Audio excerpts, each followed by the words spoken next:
even as we start creating the characters, you're always thinking ahead. How much water sequence is there? How much, are we going to get into snow again? Are we, like where are we headed? So you're always thinking about that and starting to process it. So yeah, it's always fun and interesting.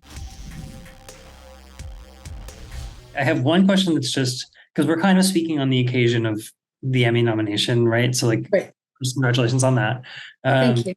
But I'm curious, you have been nominated a few times for Emmy Awards. Obviously, you put so much work into everything that you do. But I'm curious, like, how often does a nomination correlate with how tough a project is? Like, how the volume of work you have to do on something? It always ends up being one of the harder projects, I think, which even on my other nominations, that it seemed to be more difficult, harder to create at certain times. And just the timing of it all is harder. So I'm going to say it's pretty much always, always the difficult. It's always the difficult ones. It's never the easy, let's just throw it together. It's always the ones that create a little heartache, create a little stress, create a dimension of everything put together. Always seems to be the ones that you end up being nominated for, it seems like. And I guess the nomination is specifically for episode 3, which I guess you're just doing so much work around aging and time passing. I'm curious, I think you developed wigs to kind of go through the aging process. How much of the actual hair of Nick Offerman and Murray Bartlett were you using at all, or were you just totally covering it? Yeah, I know for Murray, it was totally a full wig. So for Bill's character, with Bill's character, it was a full wig. And we basically, because he came to us with a very modern haircut, so there was no way of going around that in that sense. So because he was coming off of another show, and so having it shaved on the sides just wasn't really that military / backwoods kind of look that we were trying to achieve. So we decided to go with a full wig, and we used Rob Pidkins at Wig Maker and Associates, and we created the texture and we created the texture, the density, the hairline, everything that we needed to create that character to give him that roughness we needed. And then as we aged, I only used 2 wigs through the whole aging process. So as we aged it, then I also just I added and knotted in hair individually through the wig. And then I also airbrushed some of the gray in for a little bit of it. And then also used 3 levels of different grays to hand paint with a dental brush. Went in and each individually strand so that you get right in at the hairline. And so you can get right in at, so you can get right in there. So it's like one of those tiny little dental brushes, and you use them like a mascara wand and get in there and paint away. And then using the dimension of the colors really helps the diversity of how it looks. And then as we did Bill's older look, that was a whole new wig. It was thinner density, more gray hair, and then we cut it to make it shorter so that he could look that way. And then with Frank's character, with Murray Bartlett's character, we basically used his own hair, the whole thing, except for we added some pieces. So in his receding hairline, I created lace pieces to go in there and fill it so that he has that younger look. Got rid of his own gray that was all in his hair. So we made that darker and gave him some dimension, and then added some wefts and stuff in the back to create that first look we see when he's younger. And then as he ages, we got rid of some of those wefts, started using a little bit more of his own gray. And then as we got even older, we added so much more gray into his hair by airbrushing and again using the dental brush and painting everything out, and then really using his receding hairline, and then pulled that back even a bit more so that we could really give him that aged and sickly look. So we used a lot of their own hair, especially with Frank. We used a lot of his. So yeah. How does facial hair kind of factor into the equation? Because there's obviously they have it, and then Pedro Pascal, you're kind of dealing with that as well. So the facial hair actually ends up being more of a makeup side of things, because that's just not a hair part, I guess, here. But we do work really closely with the makeup department to blend everything in so that the length of the beard and the length of the hair and the sideburns and everything blend out together. So we're sort of in charge of the sideburns, but the makeup department is in charge of the beard. And so a lot of that on Bill was laid, and Connie Parker did an amazing job of hand laying a lot of that beard in.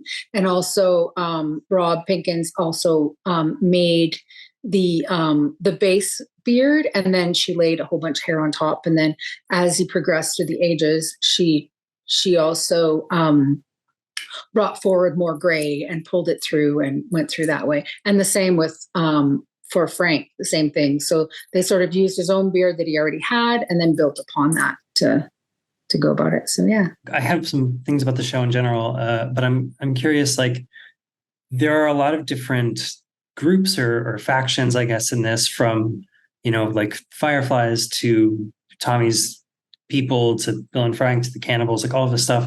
How much, when you're approaching the hair, how much do you think about what these people's way of lives would be, like what access they might have to hair products, how much they would care about something like that? Like, how deeply do you go into their, I guess, what their lifestyles would be? You really have to go deeply into it, because if you don't, then you don't really create each person's character. So you find out, like, through each dimension of where you're going through the story. Like, for example, with the Fireflies, they have just a little bit more, but there's no hair product at this time. There's none of that's being made anymore. So it all has to be very natural looking. You also have to take into consideration whether there's running water, what do they have around them. There's no hair ties, no elastics, unless they find these things. So you're using like fabric to tie their hair instead of elastics, and you don't really have bobby pins. So it would be more twisting and turning to create those looks. And then as you go through, like let's say, as we go through, so there's, oh my God, I just forgot who's everything's there. So there's Johnson's, so when we go back to the village, there's more running water. They live in houses. There's facilities that they sort of still have going on. So their hair is a little cleaner, not as quite as broken down. They have some scissors, some knives. So their haircuts are a little bit more, refined. And then as we get into the bush people and some of those where they're sort of really out there and they're not, around a lot of people, you start getting into not cut so much. Their hair's got more, there's more depth to the not washing. So you can see more pieciness and more distressed. And so you get into running into even adding dirt to their hair so that you've got that matted sort of non-shiny look going on. So you really have to go through and also do your research. So finding out where, like going through photographs of like the dirty 30s and finding out, going through research on people that live on the street that really don't use the facilities to wash. And so seeing their texture and the broken downness of their hair and the pieciness, and just seeing how it becomes dense sometimes and just really creates so much texture, really. Or the people that maybe aren't taking care of their hair and things like that. Is it easier to get that done with a wig than to mess up their actual hair? Yeah, what we tend to do, it's actually easier to mess up their own hair.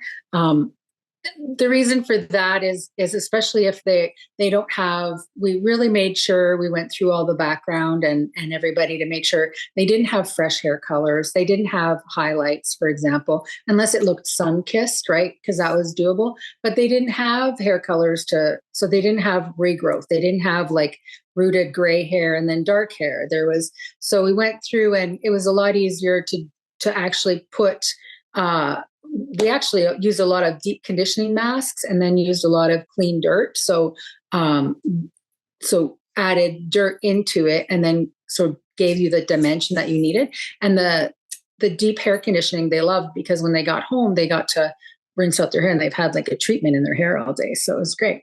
But it is better because you can get right into the scalp and create that messed up hair look. And it just works so much better, I think, with their natural hair. If you can get away with it, it just, it just works so great. So I'm curious, not only with, I think it's so interesting how you must have to accommodate like prosthetics and stuff for the infected characters and everything like that. But on top of that, when you maybe are working with a wig that is going to be involved in an action sequence, like how do you approach those kinds of scenes where things might just be a little more active? We really take into consideration, and I also try to watch some of the stunt stuff before they happen, so I kind of know how they're moving and how they're being grabbed.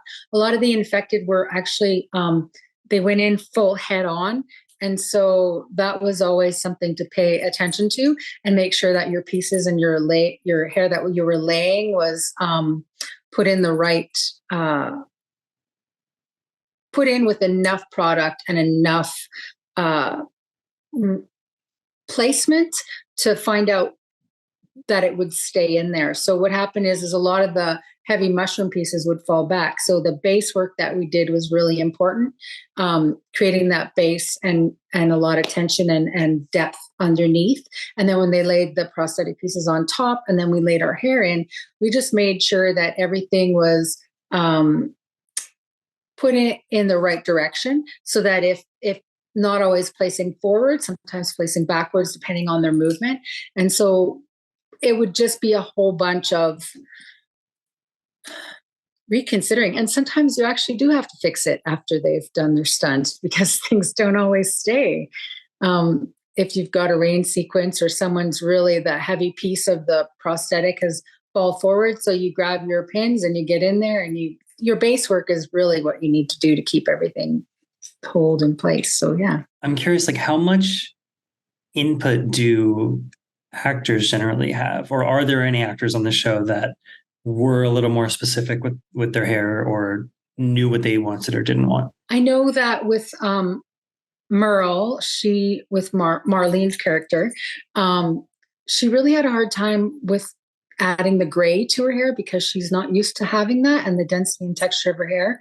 So it was just a little bit of getting used to it for her to see herself age so much compared to her normal, beautiful self.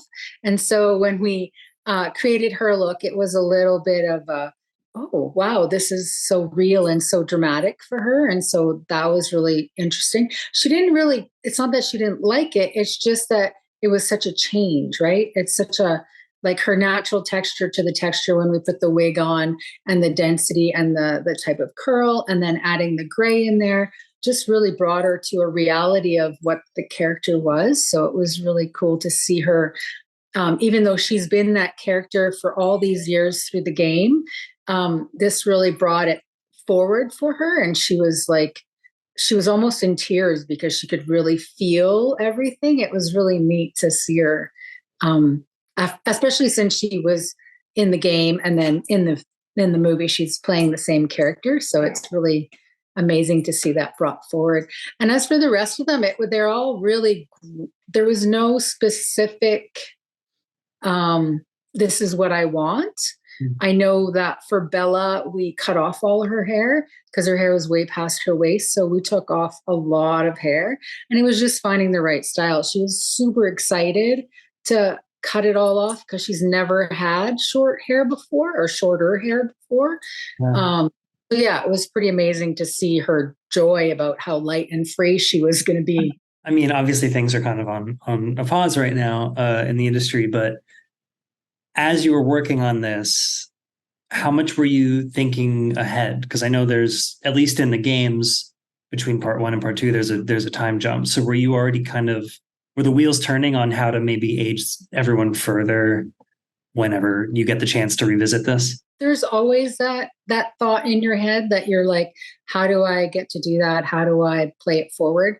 But at this point, and it's fairly easy. I mean, even as we start creating the characters, you're always thinking ahead. How much water sequence is there? How much are we going to get into snow again? Are we, like, where are we headed? So you're always thinking about that and starting to process it. So yeah, it's always fun and interesting. What is your station like? Do you like to work in quiet? Do you like to play songs? Like what's the I like to make it a very peaceful area for everyone to come into.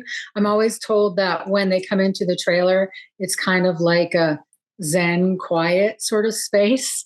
I have a lot of natural things around. So I have a lot of rocks and stones, and it sounds weird, I know, but it's just sort of very Zen, peaceful space, and everyone just seems to walk in and go, oh. So it's really nice that they feel that they have a space that they can come hide in, which is great. Especially on a show like this, I imagine that's really nice when everything's just yeah. A lot of times they just come and sit and just kind of, so we always have music playing, but nothing crazy, just sort of whatever they want, really. So it works out good.